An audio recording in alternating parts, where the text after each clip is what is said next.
Say what? Yo, who was that? ATL show coming live. Speak about the world. Know that we are still. We had ATL Legacy, the podcast. Oh God, we're taking over for the ATL show.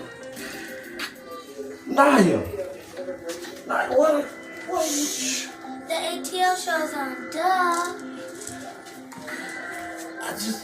Get out! Get out! Naya, it's supposed to be for adults only. It's supposed to be.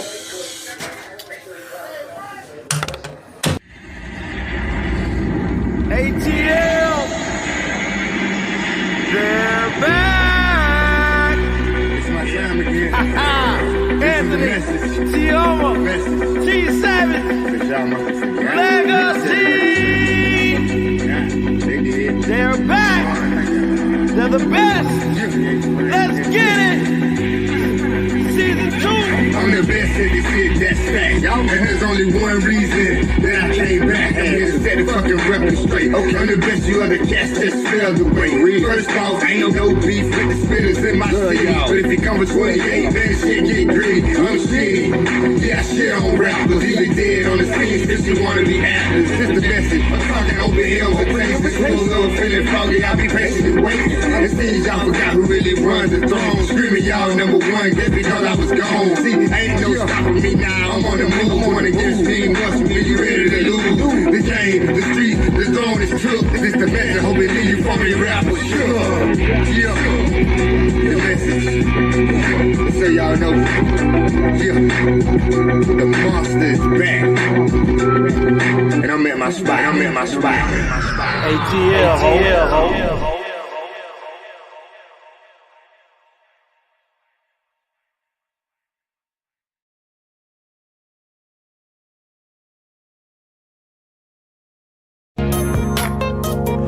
Just-in-time accessories. We have the bling and everything in between.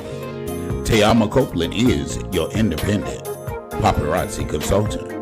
Everything is only $5. You can catch Tayama on Facebook Live at Tayama Copeland, or you can find her at www.justintimeaccessories. Just in Time Accessories. We have the bling and everything in between. Check it out.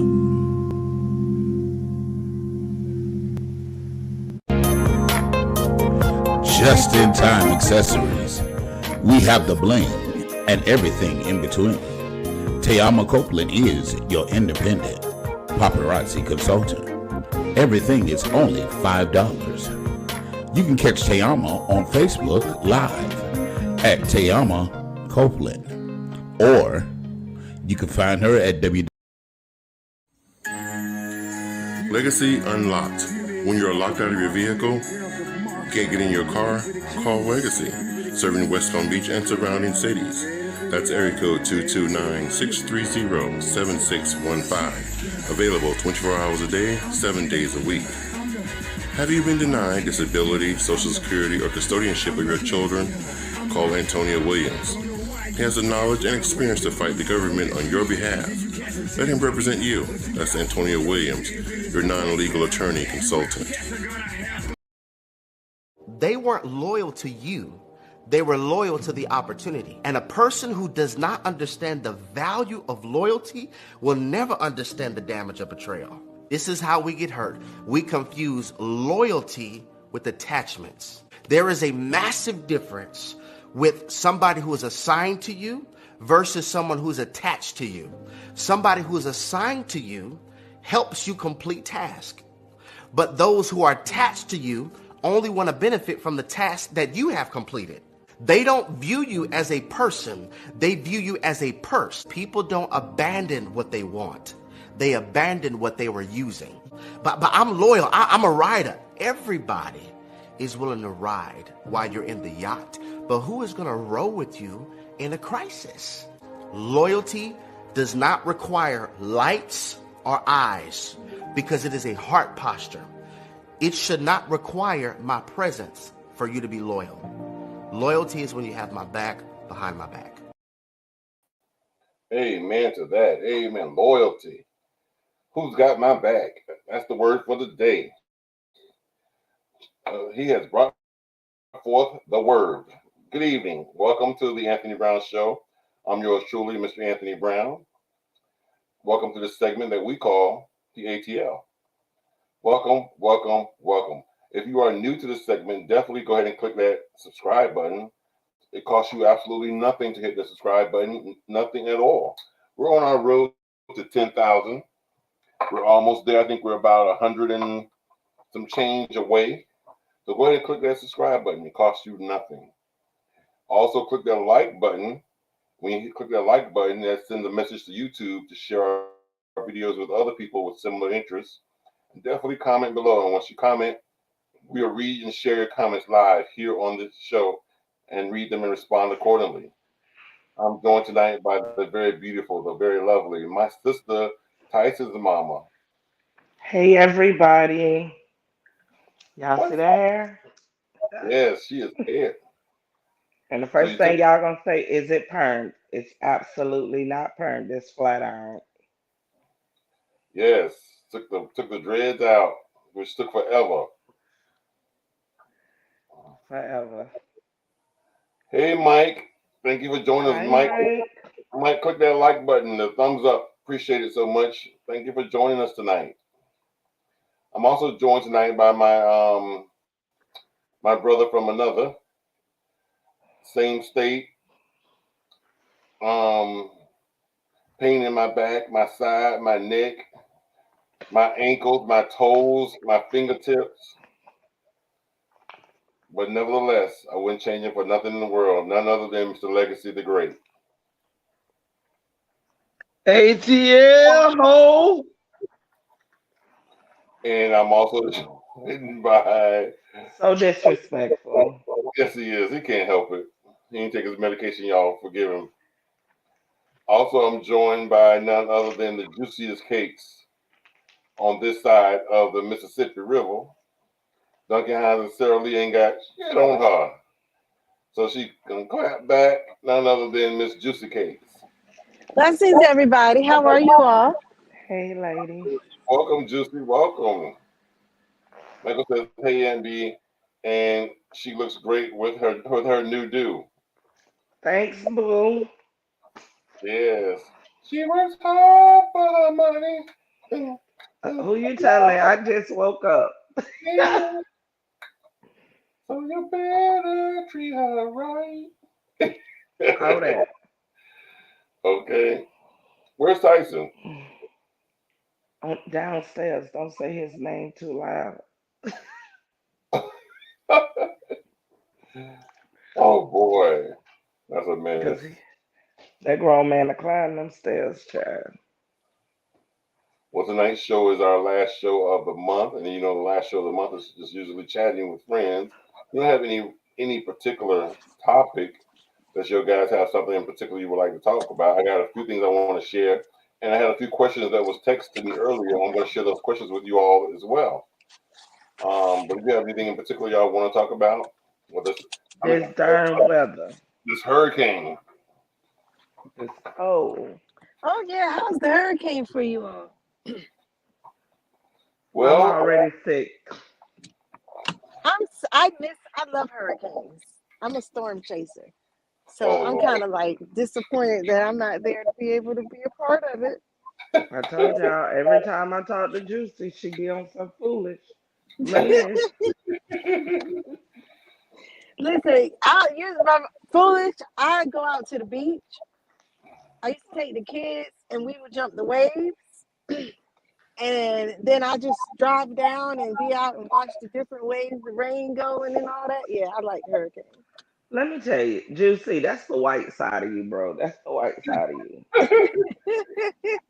My white side of me be like, girl, we been over here with the black folks too long. The hurricane is actually, they said is changing direction. It's headed for Cape Coral. You know, that's where Legacy's daughter is. Oh. I'm surprised Superman ain't trying to go get her and bring her over here yet. Legacy, comment. Well, let me tell you. When I told Tony that it was going towards Cape Coral. I was working, so I was driving in the car. So I had got to a light. So he talking about what time your ETA to arrive over there to get her? Hey man, boy, her mama be going crazy because you don't know what's going on, and your baby in the storm, and you over here. Y'all excuse my voice. I'm sick. They said Yeah, it's you're headed right, to Michael. Sarasota. Sarasota is like right next to it. Mm. Wow.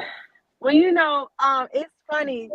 So I used to go to this place called the Kabbalah Center, and it's more so like a Jewish religion, but it's Mhm. different. And we would we went around and put these mini Zohar books along the East Coast, like in almost they try to put it in every home on the shoreline and to protect the storm from coming up the East Coast. And if you all have noticed, every time a hurricane like comes to that threatens to come to the east side, it always redirects to the west. Sound like voodoo to me. Um, it's so much voodoo in the Bible. It ain't nothing but placing a book of prayers. The Zohar is like the equivalent to the Bible. It's just they Bible. So I understand. But yeah. from what I gathered about the hurricane and the information, a lot of people, especially like the Caribbean people in the Bahamas, Haiti, and Puerto Rico, say that the hurricanes are formed on the East Coast mostly because of the slave trade, and that's where the hurricanes actually come from. The way that the boats actually went. The hurricane, the slave trade went, and they went through Haiti, Puerto Rico, and other little countries. And if you notice that most, because I always wondered to myself, how come California don't have hurricanes? And they're Cause right, they have other right there by shit the that's ocean. killing them. They add this Yeah, plus hurricane plus tornado, what you call it, earthquake plus yeah, for the fires. Bitch, it And wouldn't be yeah. nobody living there. in the Midwest, they have hurricanes out over there. They just don't call them hurricanes because when I was in Topeka, their regular thunderstorms be just as bad as a hurricane that hits Florida sometimes. But And that's just not how they identify it. But I remember hearing Michael, that same story with the slave, and right. the reason why it hits mostly like the Tampa, the west part, is because I think of Rayford. They say Y'all, that, these are all myths. yep. I mean, but the true Well, part you is that, allegedly told it. yeah, allegedly, the true part about it is that is the direction where a lot of the slave trading was done. So Hmm. they got all type of stories out, but it damn sure seemed like this East Coast take a pounding all the time. And I mean, I was just surprised with the heat that we had this year. Um, that we didn't have more hurricanes because we're actually getting ready to exit out of hurricane season. Got to go out with So a bang. to get a hurricane this late in the year, to be true, I thought we were supposed to have at least got three due to how hot the ocean had done got and how hot the temperature was. I think that the reason we might have did not get a hurricane is because in order to get the hurricane, you have to have warm air and cold air mixture. And most of the cold air mixture comes from if the ocean is a lot cooler than what the heat is. So that's probably why we didn't get as much. And by we're going into October, it has gotten a lot cooler than it had been from June all the way to now. So that probably was the reason for that taking place.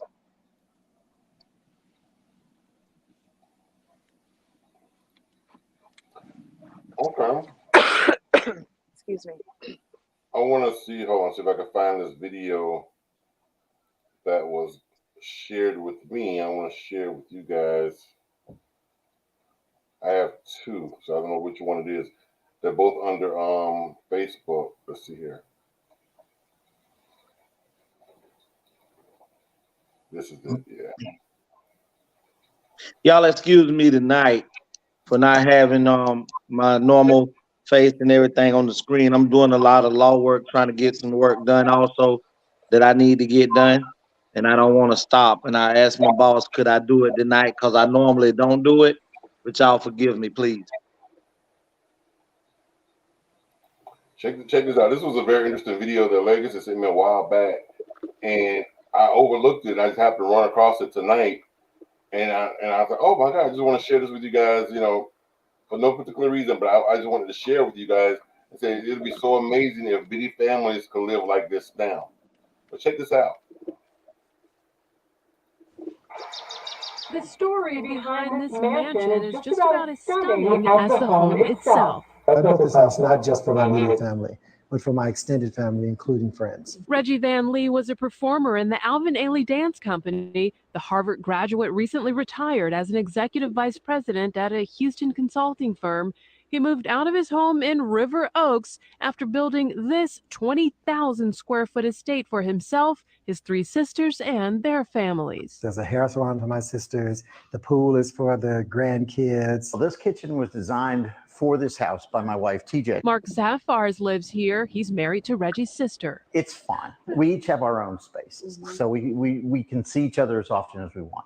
That's why the 59-year-old says he built this house so their family could make many memories together. As much as people say, oh, that's so nice of you to do this for your sisters, they have no idea the joy I get myself. Well, this is my favorite room. It's a small church inside the house. This wing sort of resembles a fancy apartment building hallway. Here you'll find doors that lead to private living quarters. Our front door is red. We each have a kitchen. We have a living room. We have a washer dry area. And we have two bedrooms, one master and a guest. And then each of those have bathrooms, separate bathrooms. You arrive at the master suite on a separate side of the home. Notice this picture of Reggie with Rosa Parks, this one with President Clinton, and this photo with former First Lady Michelle Obama. The unconventional family man worked with the Clinton Foundation, was appointed to a couple of committees by President Obama, and got the idea to build a family estate when he was invited to the Kennedy compound by Caroline Kennedy. And in 1976, this little black boy from Sunnyside said, I'd like to have a family compound someday. In case you're wondering, the benevolent brother isn't the only one picking up the tab. His oldest sister, Carolyn, for instance, is a retired HISD educator and still teaches at an area college. We all contribute to the pot of money that covers the food and covers the housekeeper and covers the groundskeeper and covers the utilities. They're talking about it in hopes of encouraging other families to follow suit, even if on a smaller scale. I think other people should do that. I think if we did more of that, we'd have more happiness in the world and a lot less tension. I'm Damalie Keith, Fox 26 News. That's amazing. I wish I could do something like that. But you know, Juicy, I was talking to Tony even before I found that video and wanted it to be shown. Me and Tony talk a lot about, you know, what's the difference and why is it so hard. I think, you know, I watch other races. I've lived next door, and all of us have, but I've lived next door to Spanish people for a few years. And I watch them as, right, please smash that like button. Come on, thank you. But I watch other races and ethnic groups, and their children live with them for a very long time. A lot of them, especially the Spanish, Haitian, just different whites. We see that a lot, and they children are, you know, living in their house till they're in their mid-20s. In most black households, that are not financially stable, or a lot of them don't have a mom and dad in the same household. It doesn't really be like that.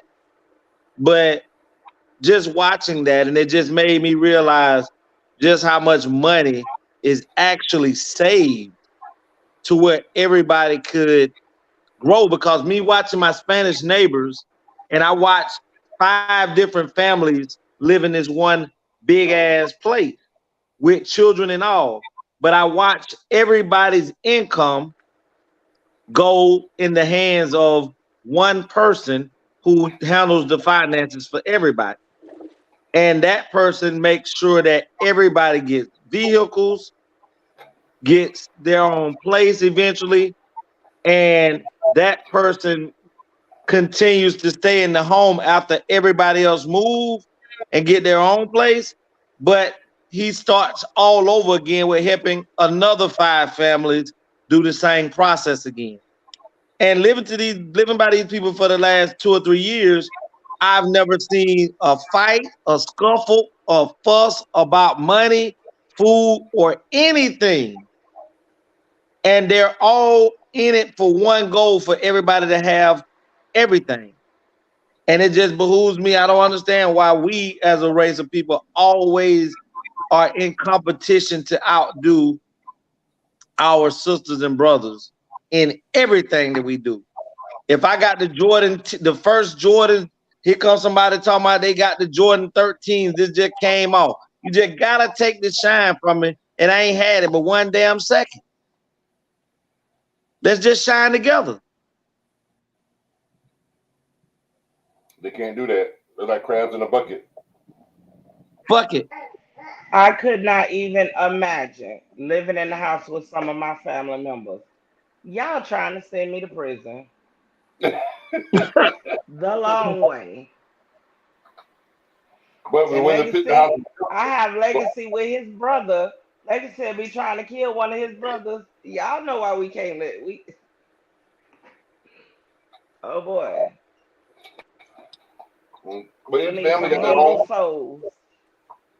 But each family has their own wing. Right. Listen, even though you got your own wing, man, sometimes you gotta see people every 6 months. Cause you got to detox from the last visit you saw them. I'm just saying. But that's My cute. college roommate, she was from Palaca, Florida, and when I went home with her, um, her family, they owned the grocery store, they had a school. She's a mortician now, and they had the mortuary. They had this house. She said, come on for breakfast, meet us at the kitchen." So I remember when I first got to the house, I had went in the kitchen and got something to drink. So I went back to the kitchen and I got something to drink from. And I'm sitting in there that morning, waiting, like, okay, for breakfast. Ain't nobody cooked nothing. And she come running in there laughing, like, no, come on. And they had a whole building that was a kitchen, like a dining hall. And then she took me through the neighborhood. She said, all these houses my family owns, and all these people, they not all family. They might be, somebody in the neighborhood, but they all work with daddy, with her grandfather. It wasn't her actual father. And he had it set up to where everybody had their own home. They had their own means to do what they need to do, but then they all ate together. They had their breakfast. They came back. They didn't have to worry about their meals because they were provided for those who stayed there. And they didn't have any fights. Like her mom lived across the street from her ex-husband and his wife, which was her dad and his wife. Everybody got along. And they were black. I could see me doing that with my extended, like my maid family. Like me, Tony, Legacy, Anya, Herm. Like I can see the people that I genuinely built that's my family living under one household. I could do Hold that. on for a second. Okay, hold on for a second. Michael said, for the reason is why I had to create my own lane to block out that competitive spirit from family members that cannot transform their minds in order for us to make move as a team. And I'm gonna say because I feel the same way Tayama do. With Tony Tayama, I will say Juicy because she is a part of my team, but she's not here for me to react and counteract when she's in Florida. But I believe we could all succeed in that because we're definitely not in competition with one another, and we're definitely consistently pushing one another to, do greater things. If this your lane and this your avenue, then I don't give a damn if we in the same lane. If I made a move, I'm finna show you how to do it too because I don't want you to be behind me. I want you to be beside me.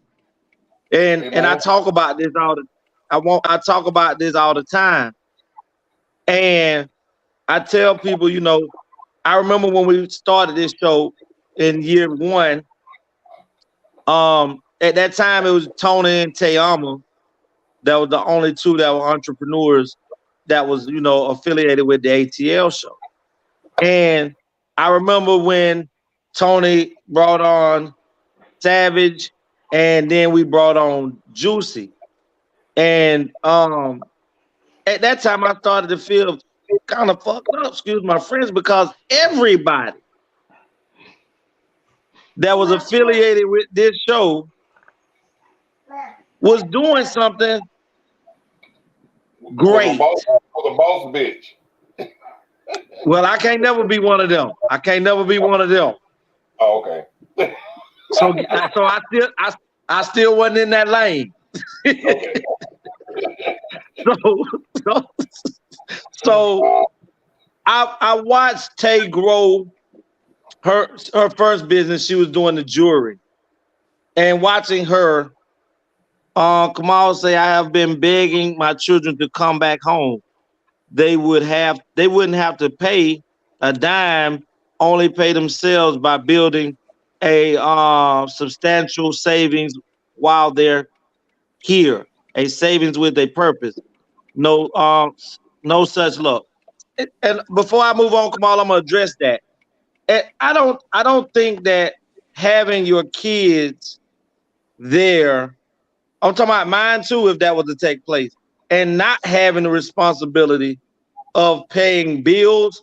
See, the gentleman in the video bought the house and built it. He still afforded his sisters and his brother to have some form of responsibility to continue them to not have to be without responsibility. Because sometimes that handicaps us when we are absolved of those type of responsibilities. You still need those responsibilities. So even if my kids were to move home with me and we had a big house, and yes, I could afford to pay all of the bills, then guess what? They still gonna have some form of payment in my house, whether it's the groundskeeping, whether it's, helping with the utilities, helping with the water. You still have to continually preach and show stable responsibility.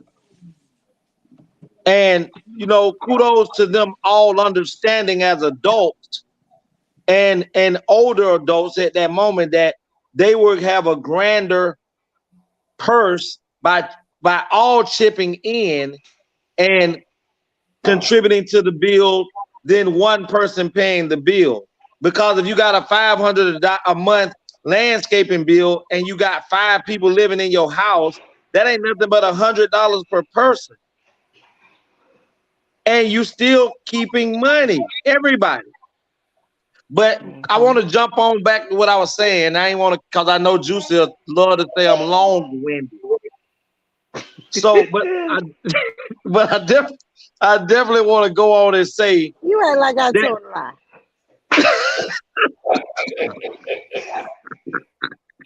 But I definitely want to say that seeing my sister and my brothers thrive, Juicy in her business and thriving. Michael say, true, but if you are so busy bringing that negative competitive spirit that blocks your vision from seeing why we want you on the team for all of us to advance, then I have no energy to waste. Michael, Right. I'm not arguing with you, my guy. I'm with you on this. I think you need to get all the negative energy away from it. That's why we didn't make it. We didn't say it was all about the immediate family. We're talking about anybody that you can team with that's on the same mindset as you, and y'all can achieve that together, then that needs to be achieved. It doesn't necessarily mean family. Mike, let me explain something to you. Blood don't make you family. Blood just make you related. Related. Make you related. It's just loyalty makes you family. The loyalty, the love, and the trust what makes you family. Exactly. Yep. I done had that tattoo over 14 years. Yeah, I agree with you. But listen though, but Mike and Kamal, but being around these individuals, and as much drug selling as I did in my time, I have never had a group of individuals that will check you, regardless if you brother, sister, friend, or whatever. They're gonna check you. And it might happen on live, stream. Sure will. But it'll happen. But even after that, don't nobody give a damn that you mad, and they gonna call you the next day and be like, "You over that?" Cause I'm over it. Now let's move on to something else and see if we can make you get some money. So me being around all these entrepreneurs, Mike, helped also create Legacy Unlocked. Definitely helped create Legal Legacy. And I'm thriving now, doing my own thing, and everybody's pushing forward. So you just have to get with like-minded individuals that want you to succeed, and they don't care whether they got to push you over the top or they got to drag your ass over the top. You going. Period.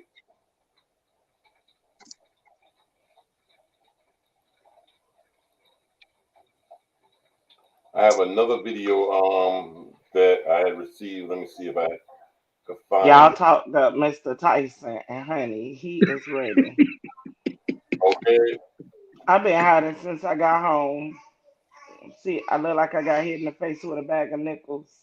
Sick as hell. No, you don't. You beautiful. Boy, Legacy will tell you anything, ladies. Now you know for sure he will. Y'all see the screen? No, make it a little bigger. You know my eyes are horrible. Hold on.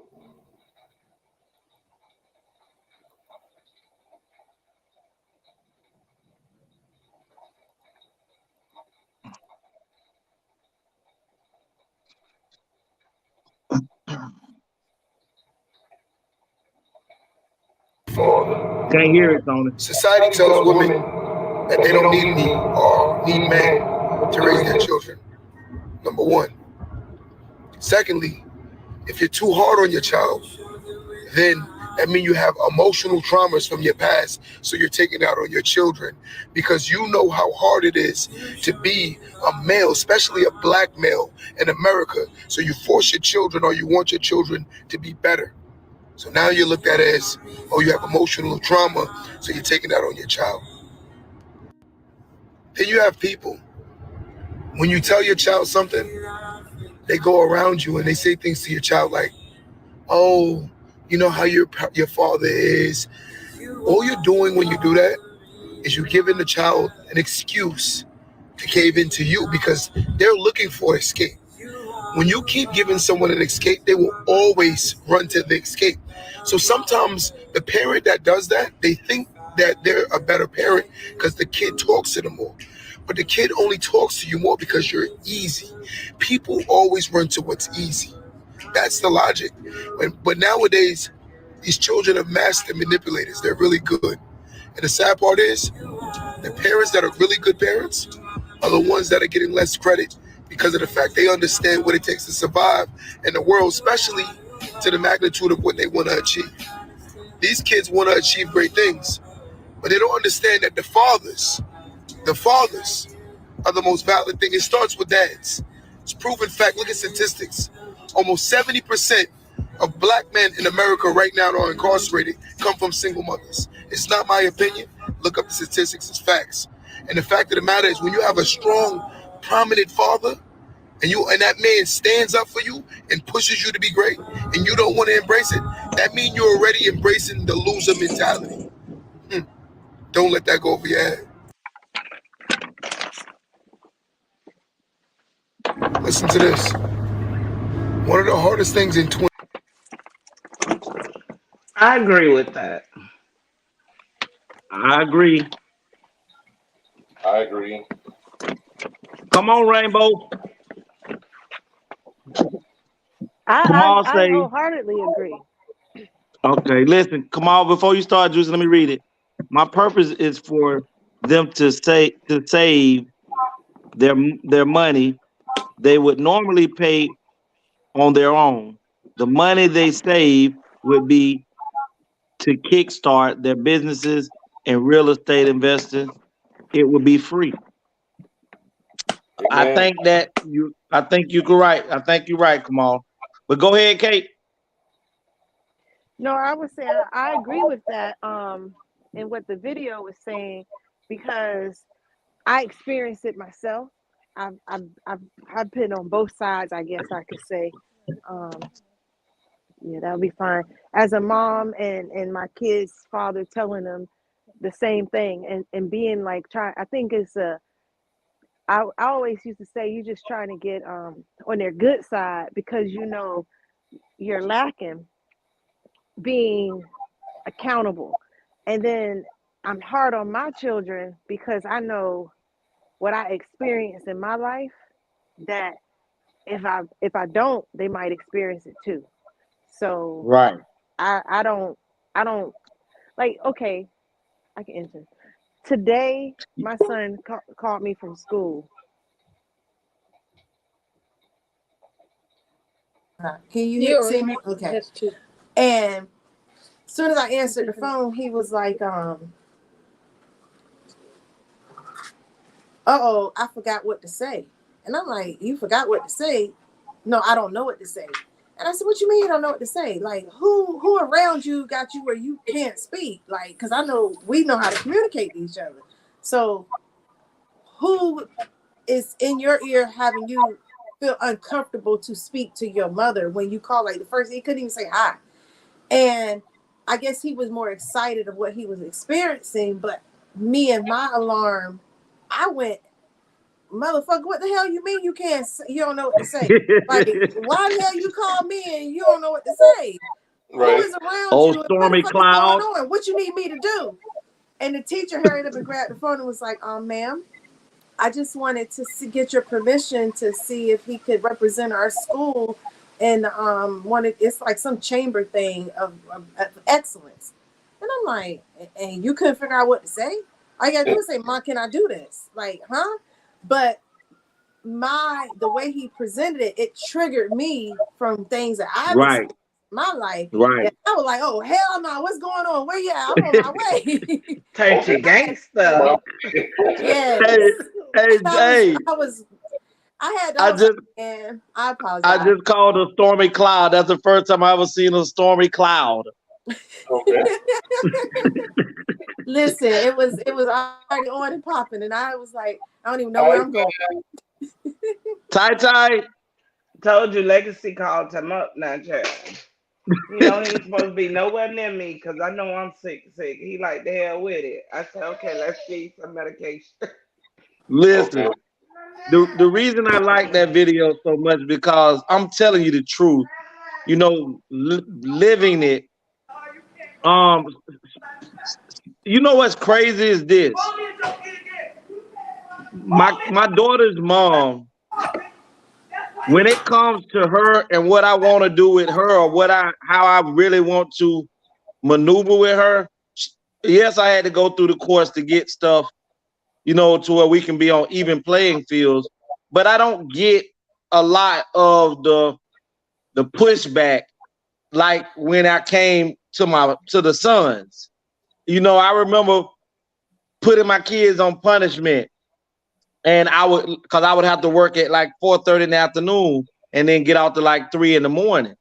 So them knowing that when I'm home, a punishment is a punishment. When I would leave to go to work, they would come out of the room as if they wasn't on punishment, and I would sneak home on a lunch break, and I would catch them all in the living room. And I'm not as mad at, I wasn't as mad at them as I was at her, because she didn't understand that there are rules that have to be, even as a mom, she understood that there are rules, but she don't understand that I'm not punishing for so much as what you've done now. I'm trying to break the chain of you thinking that you can break the rules and there's no accountability for what you've done. Because when you get outside of your mother's protection and your mother's realm of guidance, and you start to be held accountable for your own actions, there's nothing that I can do or anybody else can do when they have you dead to the right. And now you have to pay for it. And they got a place called prison, jail, graveyard. Sometimes you don't get hospital. Sometimes you get straight graveyard.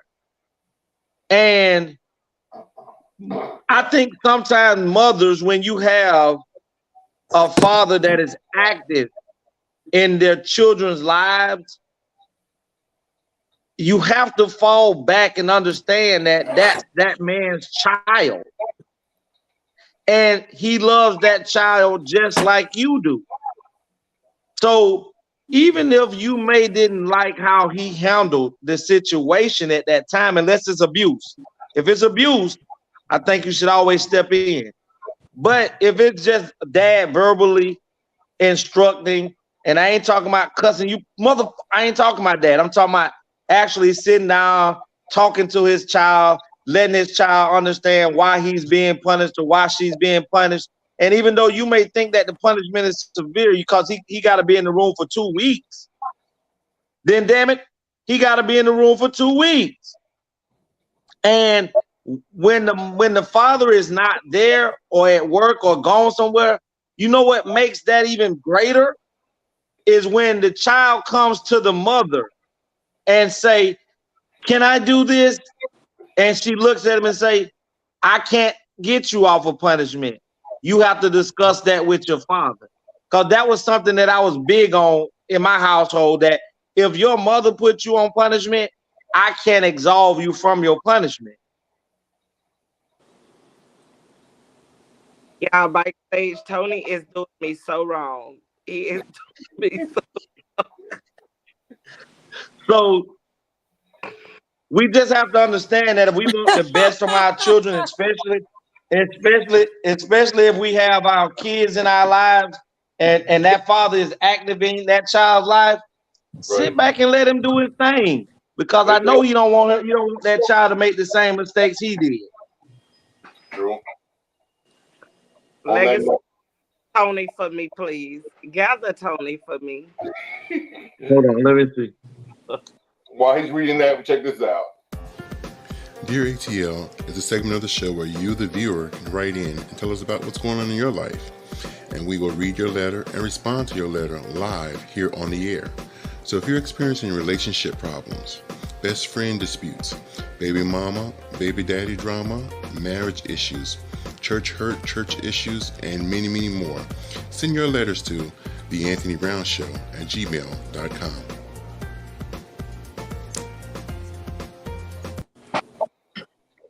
Well, not fiber my pregnancy. Okay. Yes.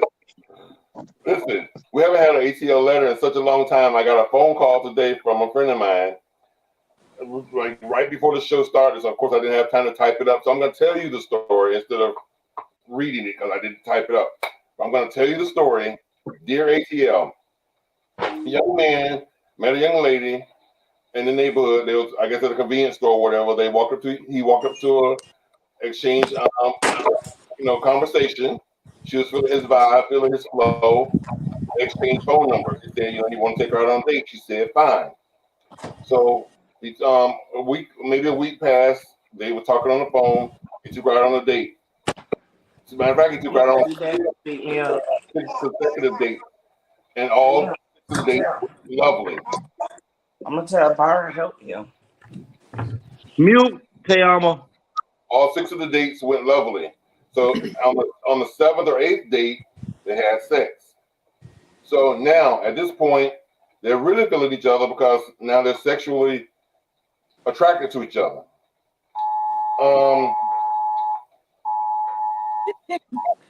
So What's the weather alert? Oh, I don't know. We have an active tornado right now. So there's now they're having sex, and they're having sex every time they go on a date. They're having sex at this point. So now they've been dating, having sex, probably 4 or 5 months at this point. Now she's pregnant. In the midst of her being pregnant, 2 to 3 months pregnant, she now reveals to him. Now, mind you, he never knew what she did for a living. She doesn't have any kids. She lives alone. He tells her that, or she tells him that she is a stripper. At first, he was kind of standoffish about it. I got like 4 cell phones and all of them talking about the weather. So anyway, so he was kind of standoffish because in his mind he was thinking like, "Oh my God, a stripper, yuck, ew, a stripper." But at the same token, he already had feelings for this young lady because down they're sexually involved and there's a baby involved at this point. So she asked him, "Well, should I have the baby or not?" He said, "Have the baby. The baby deserves a life." So then her question was, "Are you going to be in the baby's life, and what does it do for me? Or are we going to continue talking? Now that you know what I do for a living, and that I'm having a baby." He says, "At this point, I care too much about you and the child, which would be his second child, because he has an 18-year-old daughter from a previous relationship. So this would be his second child." So his question to us was, should he continue in the relationship and pursue her and live happily ever after? Because he also presented to her how I pay all the bills to allow you to go back to school and or be a stay-at-home mom to no longer strip. She said, "Fine." So should he continue in the relationship or should he not? Dear Well, ATL. I'm gonna say this.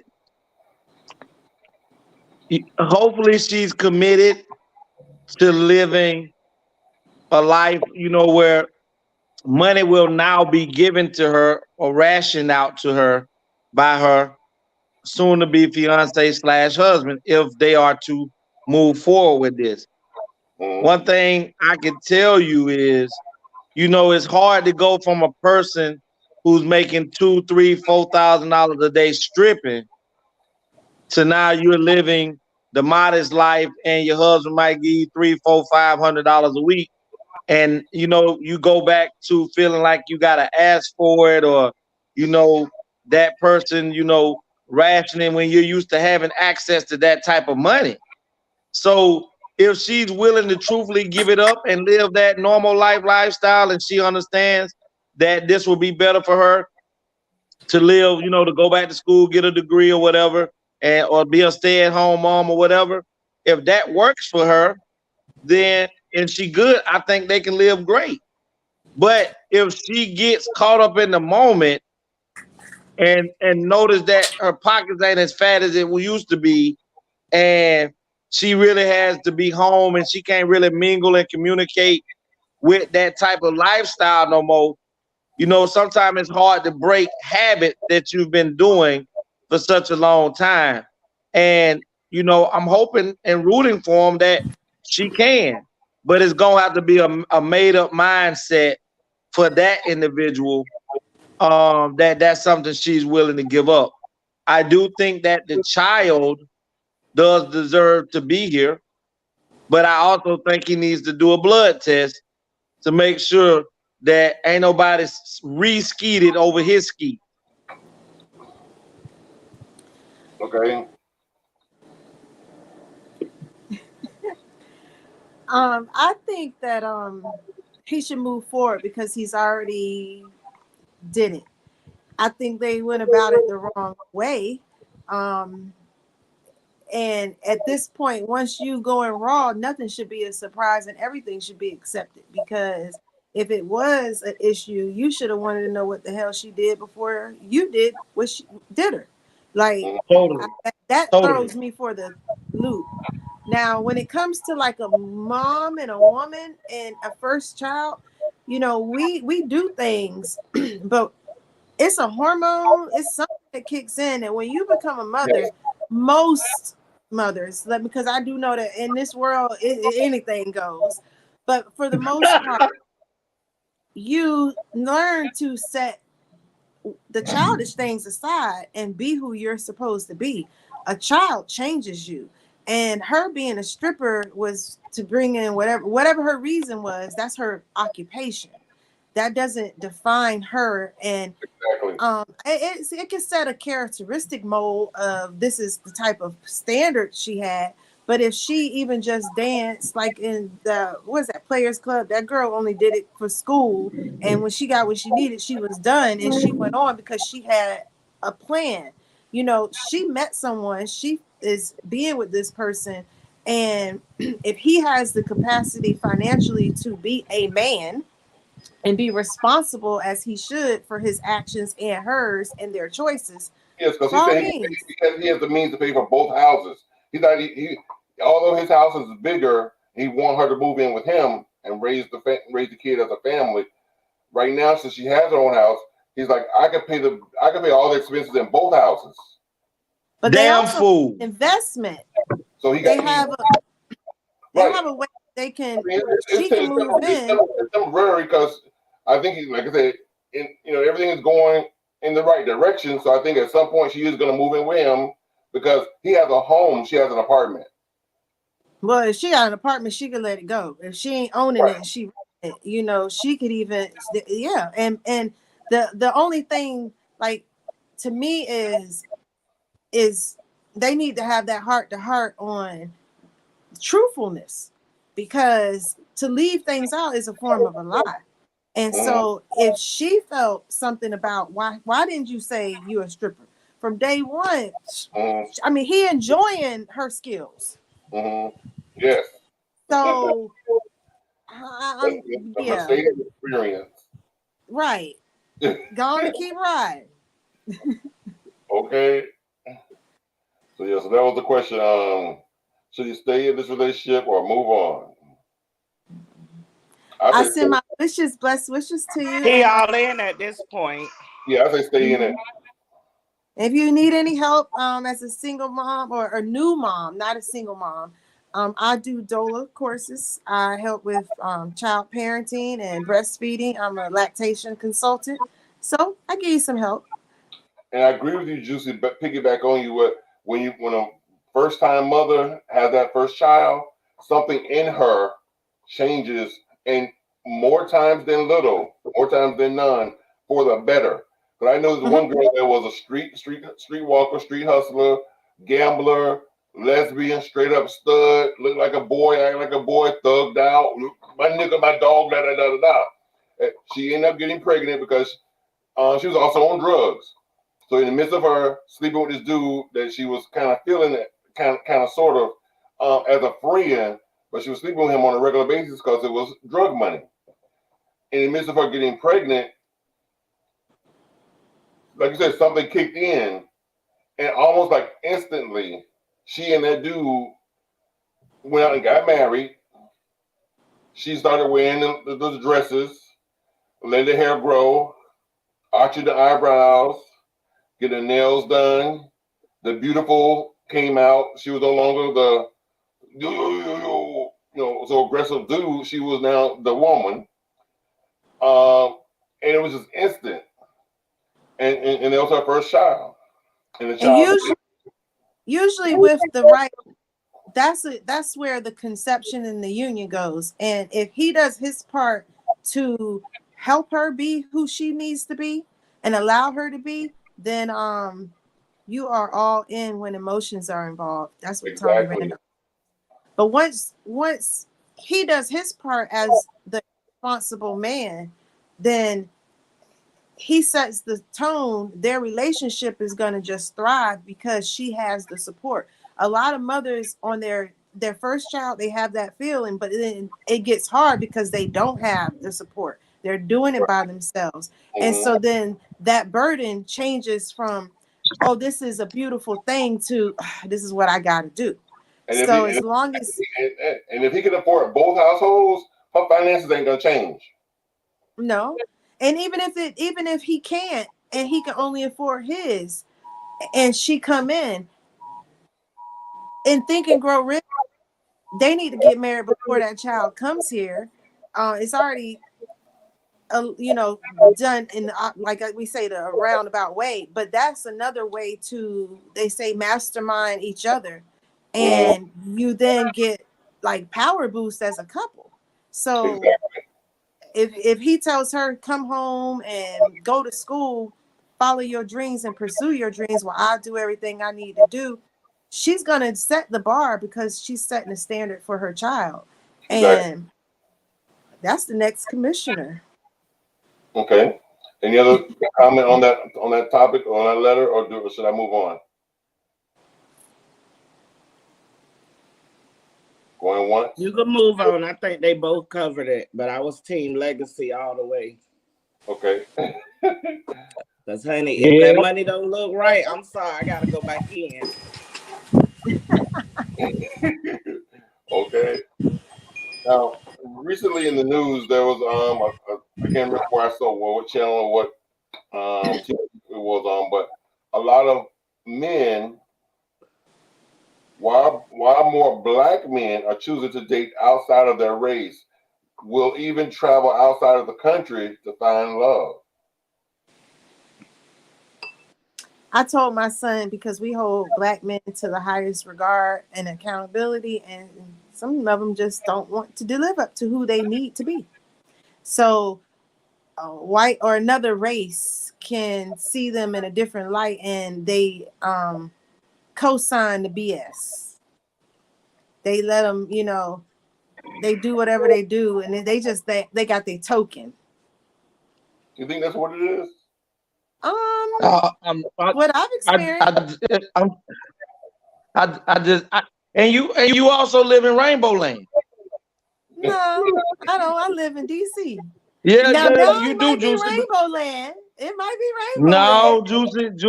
Juicy. I thought we were gonna make this. Say something crazy when all you date is black women. Like I say, I'm gonna let your ass have it. Well, I'm gonna say this.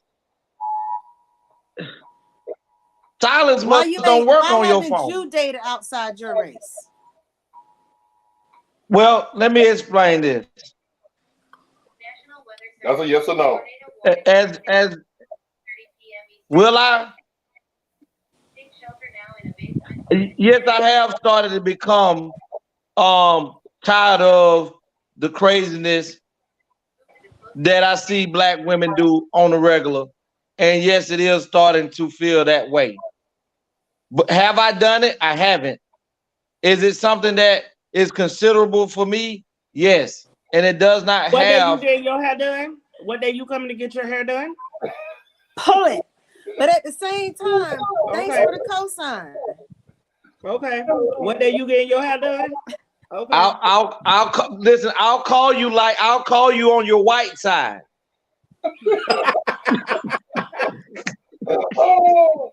But listen, this is something that I've really learned. Just hearing this topic. Don't y'all get tired of? Hold on. Legacy, I get tired of talking about black men and their dating. Yes, I do. Listen, we don't listen. I love to see all nationalities mixed. It's not for me, but I don't feel no type of way when I see a black man with a black woman or a white woman with a black man. I don't feel no type of way. But I do half of the time, the black man's, some of the men that I see that the white woman have, I'm like, girl, maybe you gonna stop his ugly curse. I don't know. So I don't know. I don't get too deep into it. Yeah, I don't get. I'm like you. I leave it because that's to each his own. I have Jamaican, Haitian, Philippine. Like every one of my brothers got some other kind of race as a niece. So I can't sit there. But they also got black kids as they kids as well.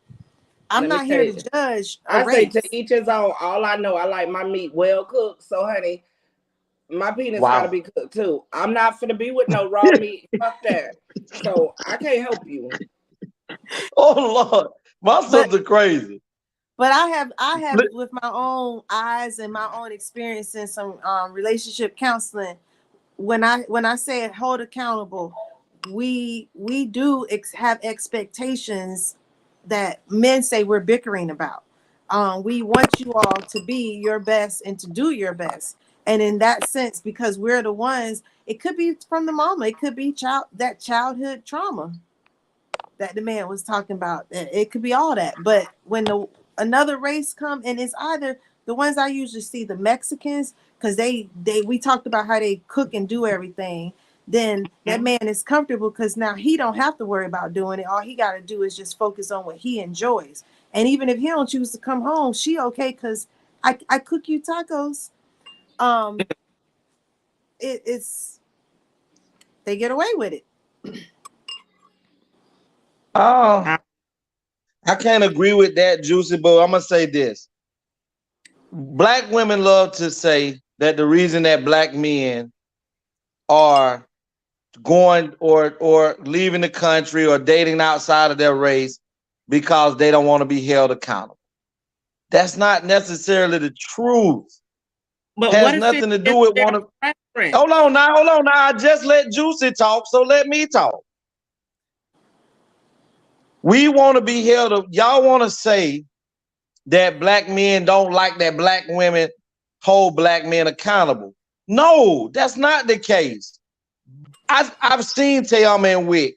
I've seen other races of women and men where the woman doesn't nag and bitch and gripe all the time because she's so busy focusing on doing something herself, and that coming home to someone that is happy and elated to see you and for you to be in their presence and they to be in your presence instead of coming home to a.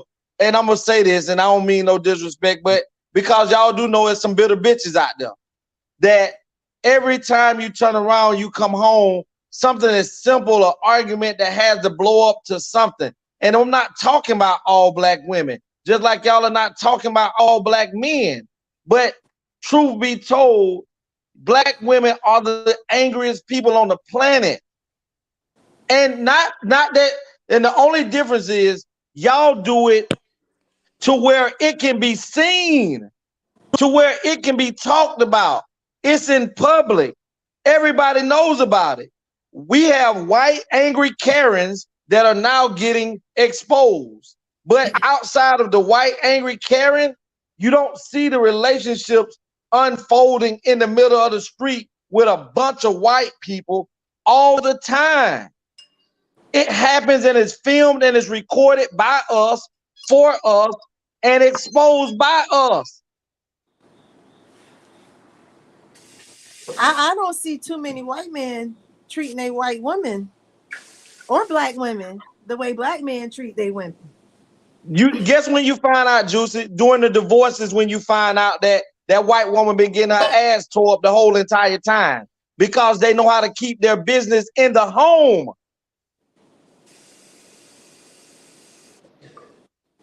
Y'all crazy. I don't think that's the business you keep in the home, but if she want to be that way, go ahead, more power to her. But again, that also shows that they are the ones who will accept shit, and we ain't tolerating it. Now, Well, white tolerate most bullshit As Kevin Samuel loves to say, May he by a rest, and dog, may he die continue alone. to rest in peace. By a dog, die alone. May you know what I am so glad that I have accepted years ago. I've been married for 11 years. If I ain't got to get married again, I can be alone for the rest of my life. I get so much joy for the gifts that I've already been given by God, which are my children, that to deal with a man who doesn't want to be responsible nor accountable, I'm good. And I'm all right with being, I'll go get a dog. Rough. Yeah. Rough. For Y'all real. funny. Why you say we funny? Y'all Because it's just crazy. Because I feel I think it's a cop out when people be like, black men go to white women because the white women will let sisters do what they won't do. I know some white women that'll beat a nigga down. Do you hear me? Yes. You get her wrong. Sometimes I feel society makes them feel that they're superior if they get with these type of women, or if they have this exotic woman on their hand. It makes their crown look bigger, or it's just their preference. A lot of times, to me, I don't think it's that deep. I know a dude that he date white women because he want to just dog them out to balance the abuse women took by win. Like, Yep. he'll tell you quick, and I be like, bro. So basically, you get with these white women because you finna use and just abuse they ass, but the sisters is what you spend their money on. So that's why I'm like, I don't really think it's because any man that's with any woman, he only could do what she allow. So you're not finna run over shit if you ain't got no doormat that you can walk on. So I'm not gonna lay down. So we won't even get from point A to point B because you gonna already know at the door. You got me fucked up. Tayama, what is that saying that you always say, and Tony said too? A person only do what you allow them to do. Yeah. Only way you can be a doormat if you lay down and let somebody walk on you. And then that's where I feel like, only way you can be is if you allow them to. But they are gonna try. And But then let me when they tell you, don't, your first date, if you're not going to the STD clinic, you should be taking that nigga to a gun range to let him know how fucking accurate you are at your aim. So in between that, you ain't got no problems. None. Period. See, I just helped the world with all they foolishness. so even when the woman is not willing to be the doormat, that's when the men go the other way too. Because they want that. A lot of men say they want a submissive woman before they have her as a wife. And Let it's me not tell a you, submissive girlfriend, by it's the a time you submissive get wife. to the wife, but see that's ass none. By the time you get to the point to where a man want to marry you, he already know if you submissive or not. Yep. He should already know if he want to marry before he want to do you, I feel. No, Juicy, you wrong, sweetie. Tony clearly states all the time. How do you expect a person That's you to all's know opinion? That doesn't mean I'm wrong. You right. But I'm just talking out She loud. got the good book backing her up too. Listen, she don't have a. This is what the good. Go on, tell it Listen, to this is what I'm gonna say. You can't expect you cannot expect a man to be a good man. I cannot expect a woman to be a good woman if her actions before I ask her to marry me does not show that she's a good woman. And you can't believe that that a man is a good man or will be a good man once you marry him. So if you're not already portraying these traits of being this type of person, why would I waste time and ask you to marry me when I can see right now that it's not even worth me doing? It's relationships, people be in there for 10, 15 years waiting on that man. And that man, I mean, it's so many different types of ways people live today. Men got the biggest excuses when it comes to settling down. Today's society, they are more concerned about their asset before they're concerned about their ass set.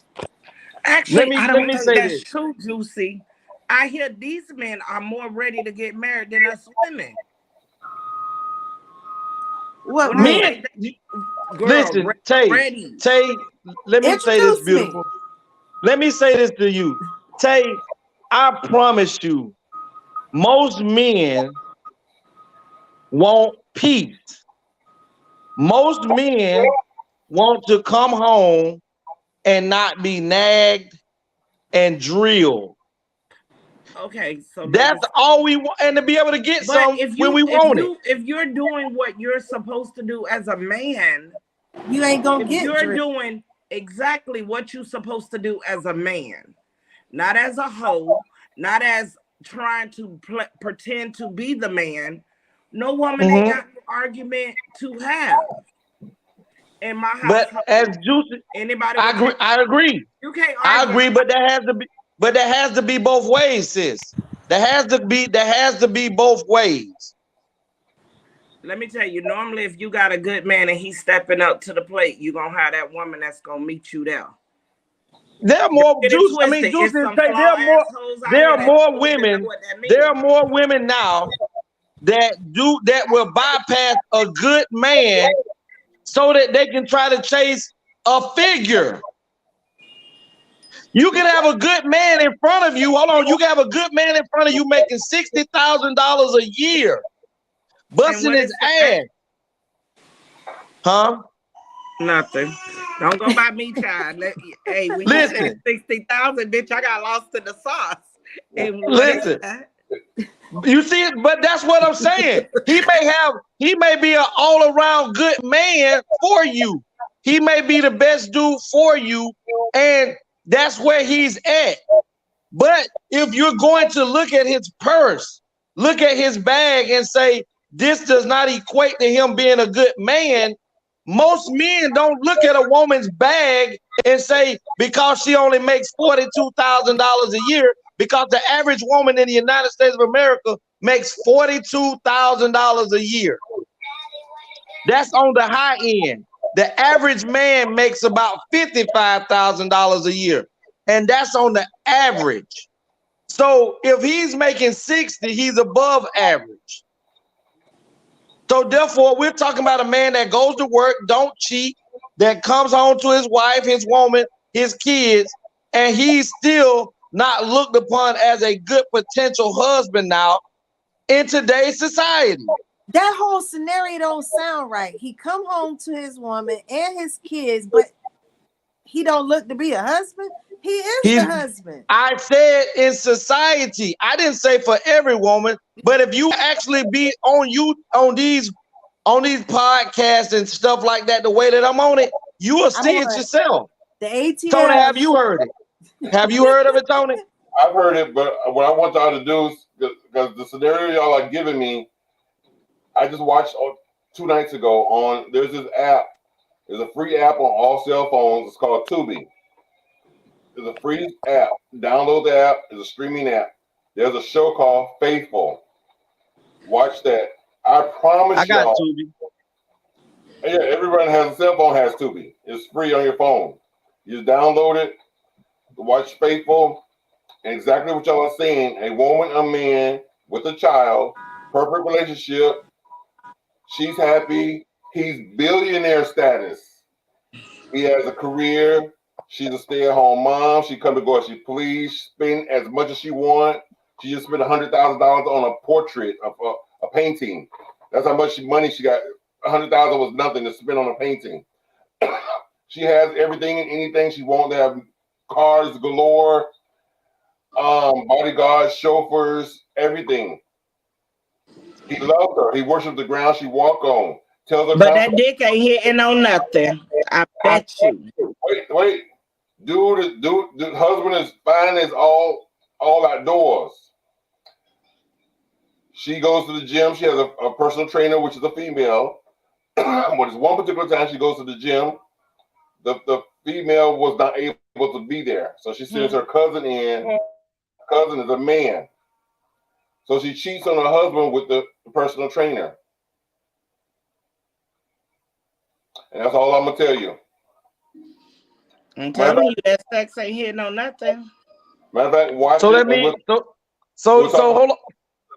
So Tony, I'm gonna because I hear Tayama in the background because she's saying Even though you got money, you got a man that worship you, you got a man that makes sure you don't want for nothing, and he can't have sex good. We talked about this about a month ago, and we asked this. She even said the dick was good too. She even said the sex was awesome. And let me tell you, a month ago, Tayama stood on the same thing. What did she say her reason for cheating was? She said, cause she said when he called her, he said, why? Why did you do this? She said, cause I'm a damn fool. See what I'm talking about? That was dumb. That was dumb. So what it has, what did that prove? You know what that proved, Tony? That you can give them the world. If that pussy hole want to be fucked by somebody else, you stop your shit. She gonna let that pussy hole be fucked. You know, it's the vice versa. It's the same thing. It is. It is. And I guess men and women, we all can be fools.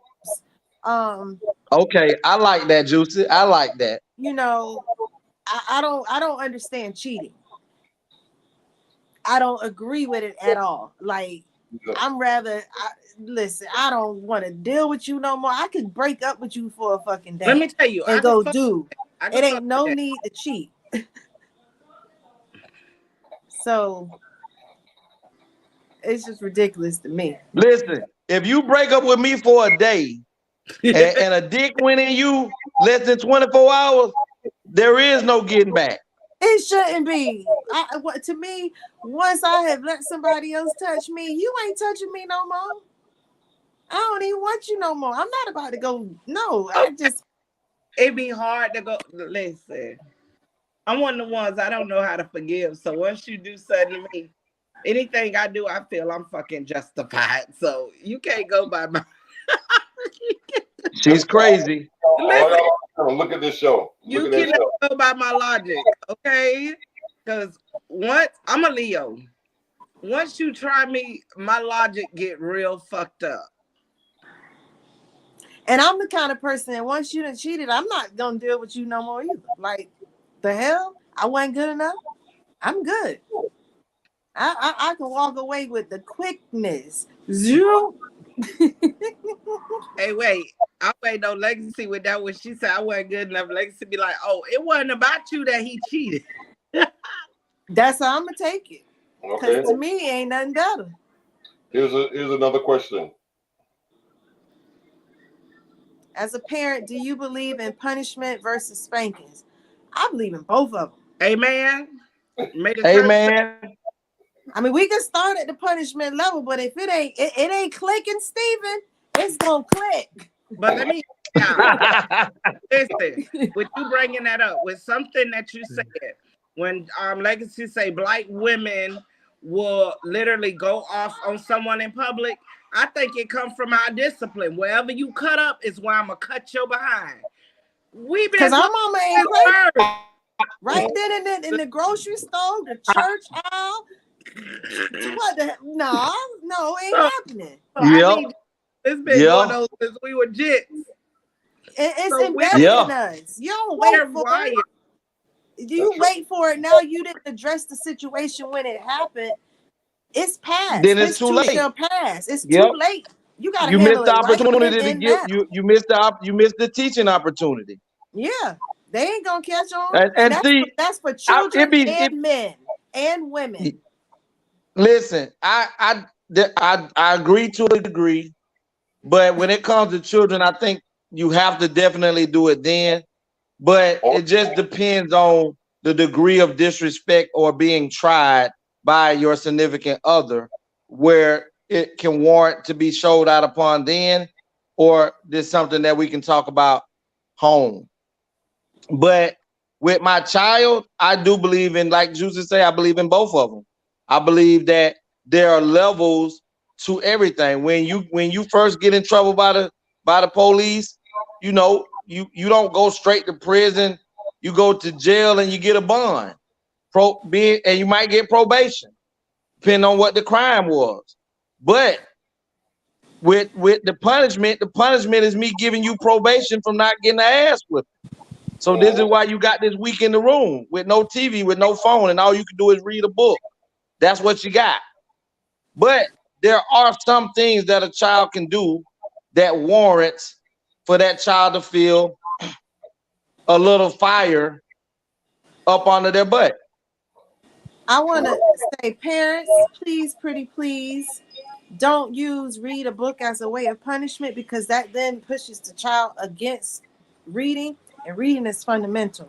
And our children today need to have a lot more reading ability, skills of comprehension, so that they can know their way properly. And when parents use that tactic and take away things and all you got is a book to read, now they resent reading because that's a punishment. And reading is the way to tap into your most greatest imagination, because you can paint the pictures of whatever story is there. It also helps build your vocabulary. It broadens your mind so that you can do great things instead of be mediocre. So we really don't want to use reading as a punishment. Please. So all y'all on the panel said, as a parent, do you believe in punishment versus spanking? All of you said both.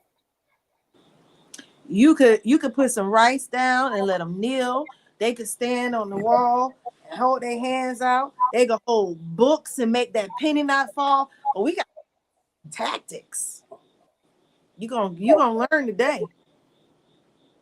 But the bottom line, you will get in that ass.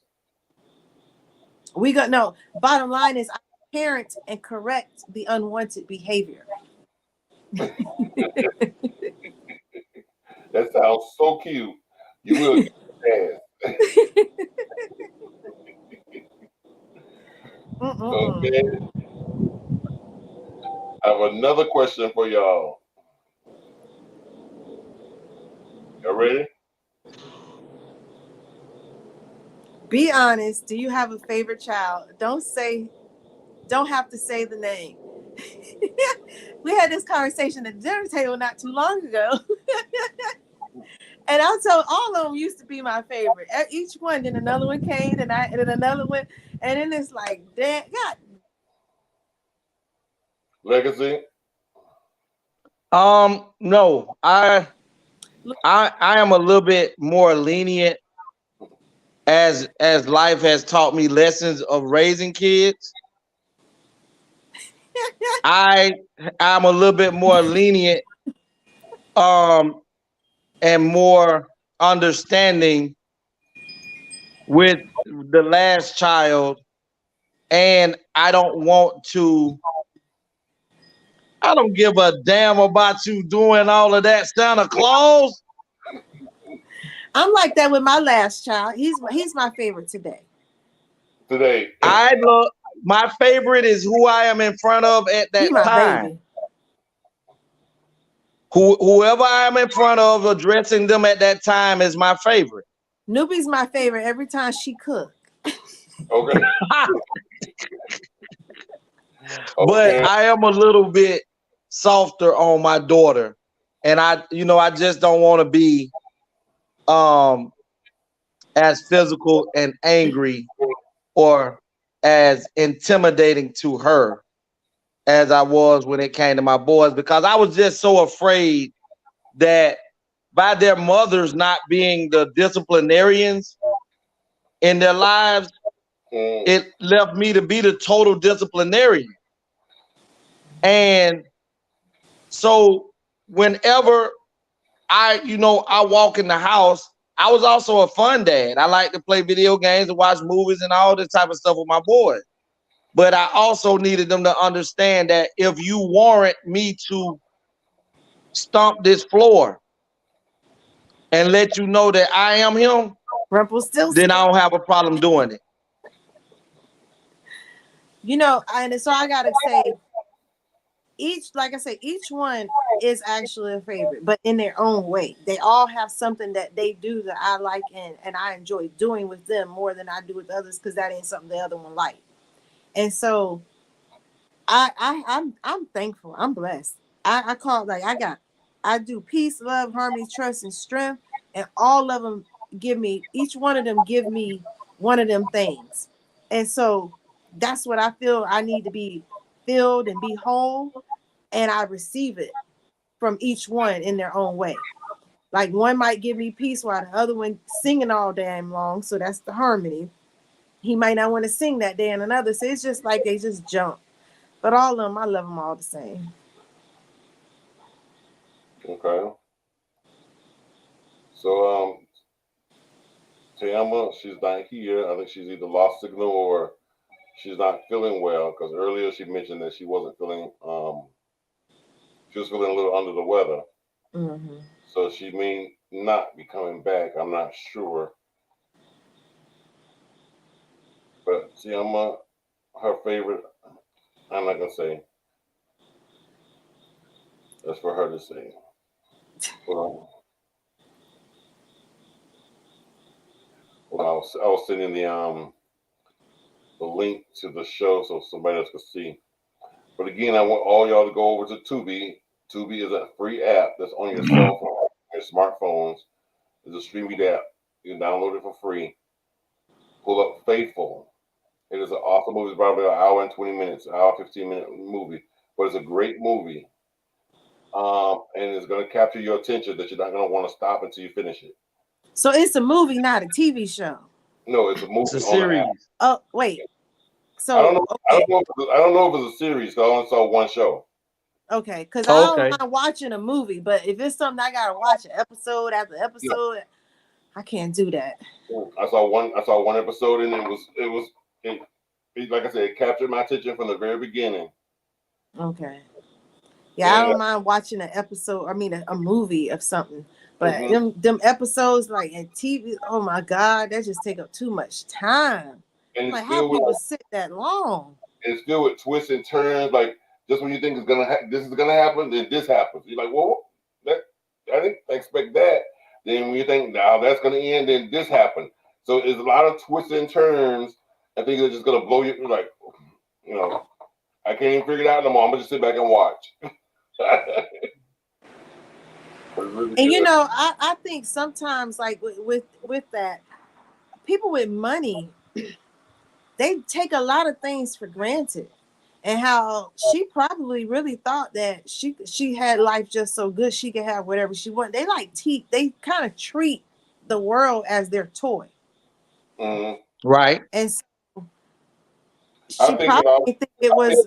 I think a man that has a wife, I think when he allows her to be a stay-at-home mom and he pay all the bills and she doesn't have to do anything, there's an old saying, idle mind is a devil's workshop. So that means your mind is idle. So now it's time for people to get in your ear and get in your thoughts and mess you up.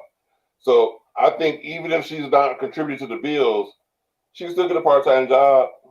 Even if she even if she keep all her money, still get a part-time job. That's not necessarily. I was a stay-at-home. I'm not saying this is true for all women because there are some that can be a stay-at-home mom and be great. But for the most part, I'm thinking it could be even 50%. I don't mind is a devil's workshop, and it goes for both men and women. Because if you're not occupied in doing something, your mind gonna stray. Mm-hmm. And so, what I was gonna say, one thing, like I am still a stay-at-home mom, and I'm not even married. However, at home, and I'm a mom, I use my time to feed and give into my children's life, to where, like my son, he had a first business when he was 15. We're gonna do what we need to do. We don't have time to sit down and idle, because my purpose of being home is to do what I'm supposed to do so that they don't have to go outside the home to receive what they need to be getting from their parents. And a lot of we went to the market today, Nikhil and Naeem and we watched this lady pushing an empty stroller to go pick up her child. And this is opinioning. I don't know for sure. But the way she was dressed, it didn't look like she was coming home. Going to get them from work. It looked like she was going to pick up her child from daycare, but she don't have a job. And Naeem couldn't understand, because she walked past us with the empty stroller, but she came back the other way with the baby in the stroller. And I had inquired like where the market was. So she was like telling me in a sense she was going to pick up her child from daycare. So, and I don't never see it on the way to get my baby from school. But I'm thinking she gonna get like a school age child, and this was a baby. Like, and I thought about how many times like I've been a mentor, and my mentees who had children, my neighbor even had suggested it to me. They'll take their children and still put them in daycare for somebody else to take care of them, and they sit at home and do whatever they want to do or what they feel they need to do as a person. And that's right. And that is where I say I don't agree with that, because what you need to do is be taking care of that child. They Kate, don't let me need to show be you an leaving. example. Mm-hmm. Let me show you an example to go with what you're saying. You know, I used to coach a little league football, and I did it for like about 12, 13 years. And especially being here in Rivera, right? So being here in Rivera, we have a policy that you drop your kid off at 5:30 for practice. 8 o'clock, you need to be here to pick your child up. 9 o'clock, your child is at the police station. And most of the people that brought their children to football practice are women. And a lot of mothers stayed through the practice. So they were there to get their children on time. But you'll just be amazed at 15, 20 kids, their mother pulling up every day, an hour and a half late. So now it's 9:30, and we don't want to take a child over to the police station. But now you're taking away more time away from the volunteers who are trying to give your child a better avenue to redirect his or her energy into something positive, teach them discipline and things of that nature with these skills. But you got women and fathers that pull up there an hour late, like we don't have a life. And guess what they're doing? They pull up the car banging with music. The car smell like a whole weed factory. And you like, ma'am, what happened? Oh, I just lost track of time. You had 2.5 hours to do whatever it was you wanted to do when you dropped your kid off. So now you're taking away from my children and my household with time because I have to sit here this extra 45 minutes till you get there. So, you know, that go with what you say, Juicy. One of the worst things that I can tell you that could be possible is that they give out free vouchers to women who have kids for daycare. And I think any mother that has a job or going to school or trying to graduate college needs this daycare service. If you are not on a job or at a school, that service should not be afforded to you, whether you're a man or a woman, because this is a help, not a line of where you can have free time to go create more children. I agree. Now we look with that, and the whole way that well system was set up, and those who fall victim to cycle, um, they're gonna try to reach out to the children and save the children because the already lost. If you kind of see it, I'm not trying to say it in a mean, wrong way, but I noticed that housing, but you can't have them live with you. They'll give the Medicaid, but you got child support. They look at these women who already are subjected to needing this assistance, that they don't have that man in the life, so the child is already deprived or have a lower chance of success. So if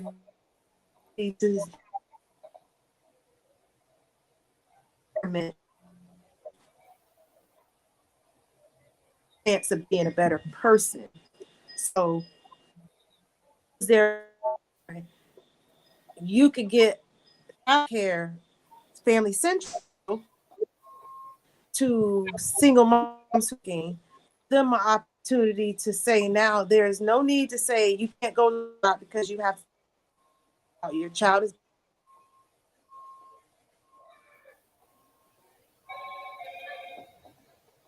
You break it up, Juicy.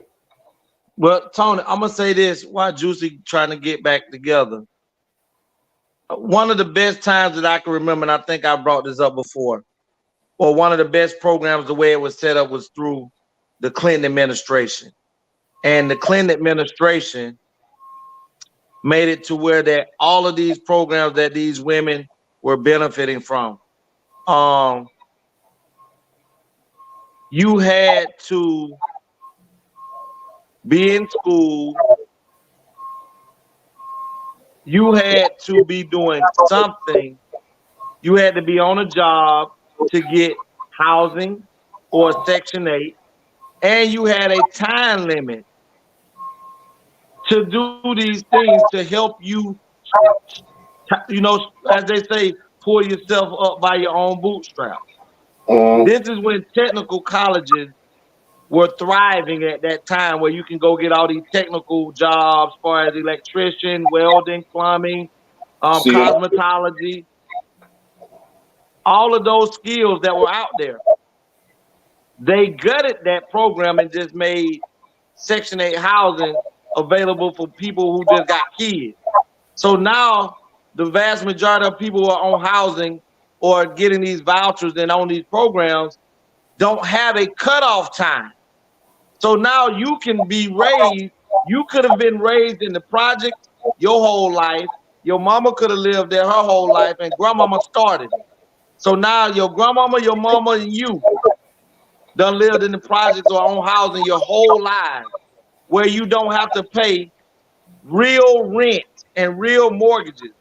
There's no way when you paying $13 and $18 and $100 a month, you're getting $900 in food stamps, and you're getting $600 a month in cash assistance, that you don't have a come up.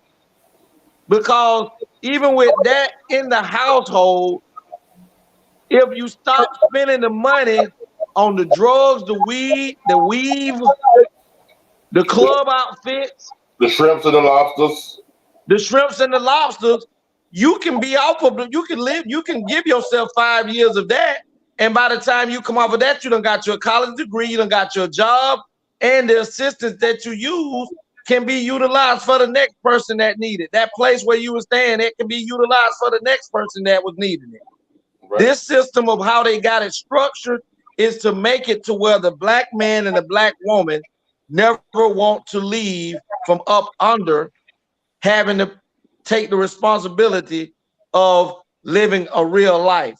And most women, because most men don't get Section 8, most men don't get vouchers. So that's why it's so much easier for a woman to tell a man, I don't need you, because I can live off of housing and I can live off of vouchers until my kids get grown. And then I can have my voucher drop down to a 1-bedroom and still pay $40 a month till I die. Mm-hmm.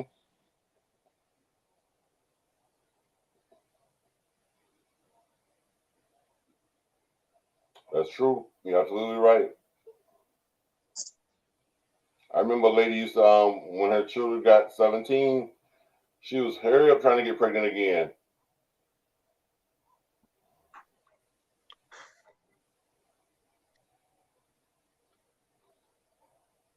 I wonder sometimes, is the Section 8 voucher for white people the trailer park?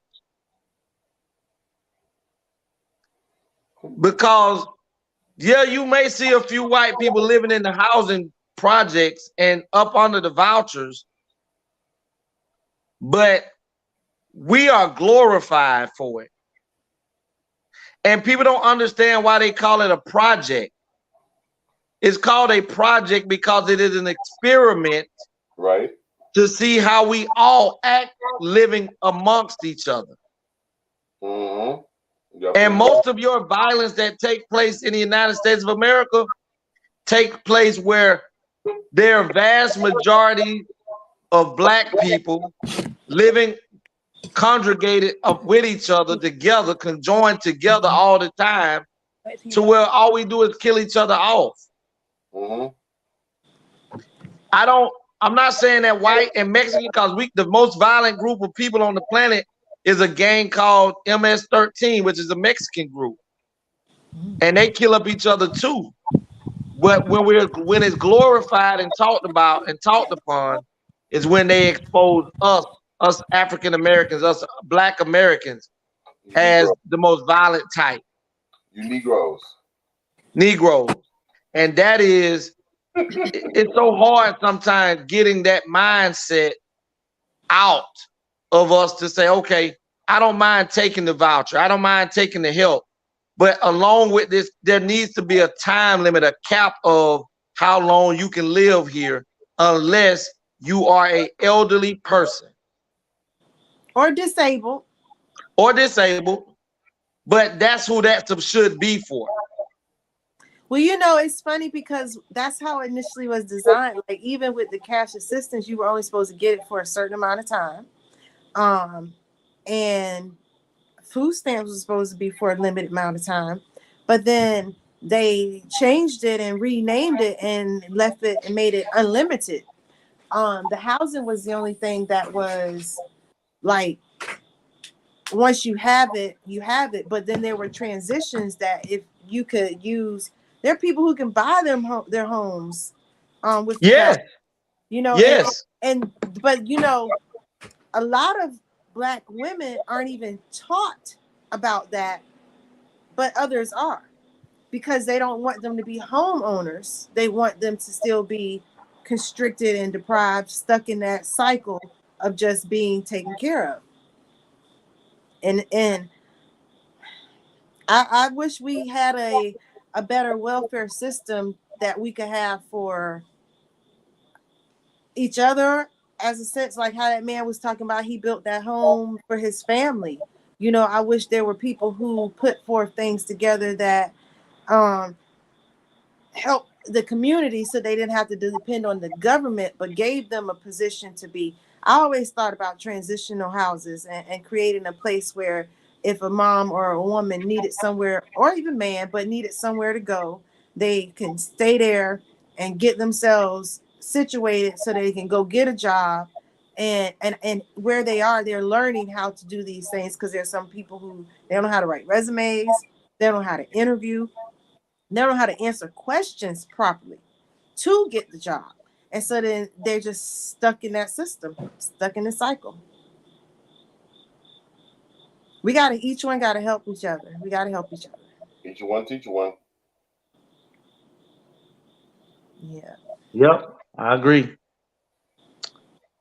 Well, bro, sis, I'm gonna just go ahead and, since Tony, I guess, lingering on without telling everybody.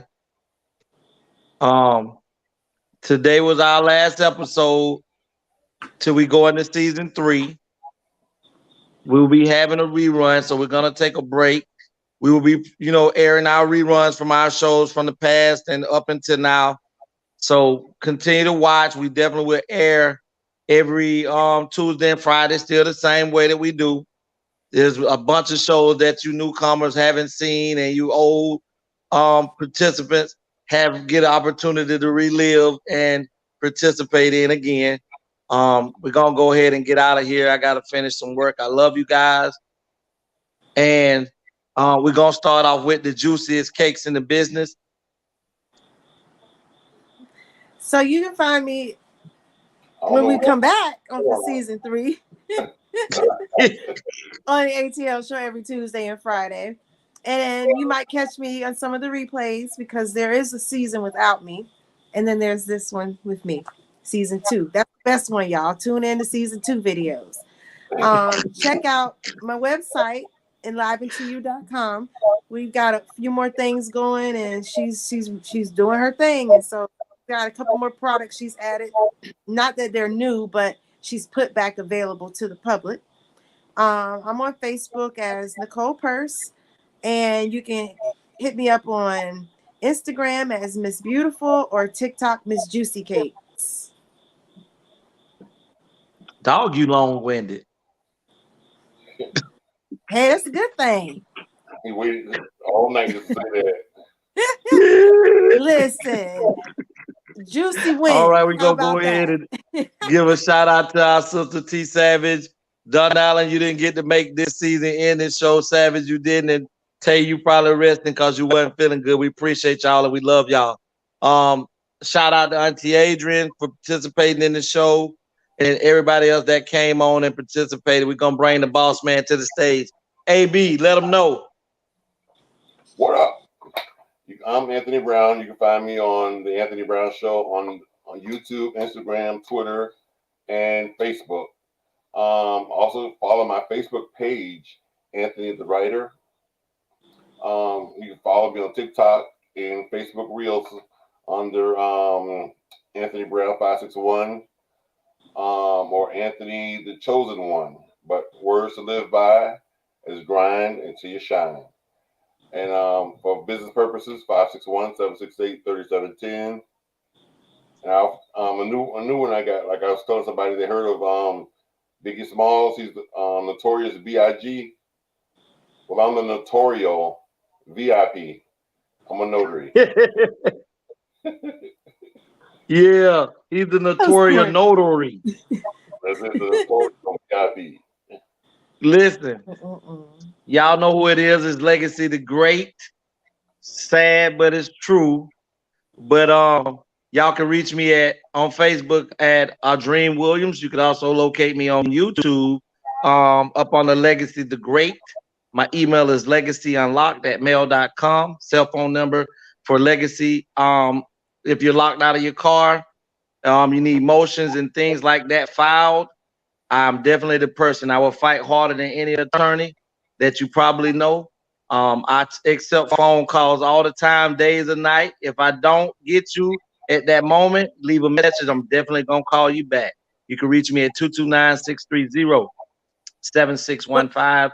There will be an add-on business number where you can reach me outside of my personal line when we come back in season 3.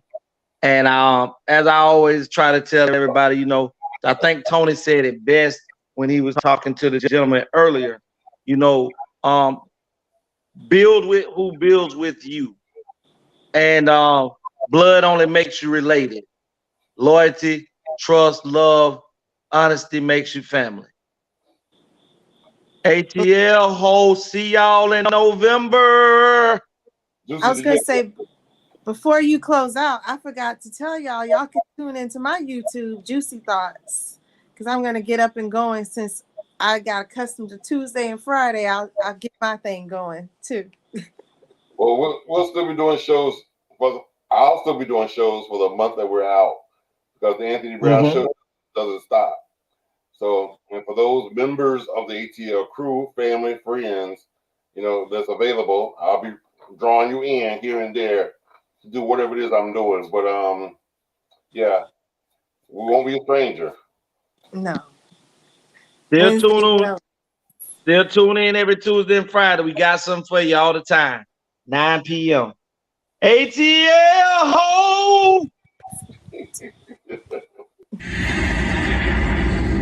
ATL, they're back. It's my time again. Anthony, Tioma, T Savage, Legacy.